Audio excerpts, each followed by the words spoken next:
Welcome to the Windows Computer and Technology channel. And if you are mostly enterprise, but there are still some people that might be using this. If you're in Edge and because of some tool, maybe it's a work tool, maybe it's some kind of tool that was created in the time of Internet Explorer, believe it or not, there's still quite a few enterprise and even some home users, and maybe some home users that actually work with, their organizations will need, in some cases, Internet Explorer compatibility. So in Microsoft Edge, we have such capabilities. If you go to the settings and go into the default browser, so you go here and you go to default browser, you have allow sites to be reloaded in Internet Explorer mode,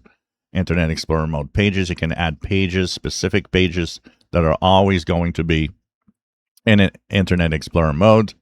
So this is used more than you think. And often because of legacy code and legacy apps or even old websites. Now, Microsoft says that with the latest Edge updates, IE mode is broken and can, just not work at all, depending on what you're going to do. And they are working on a fix.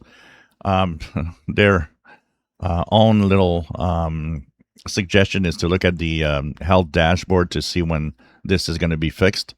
But right now, if you're trying to get into an Internet Explorer mode web page or tool, it is possible that it is not working.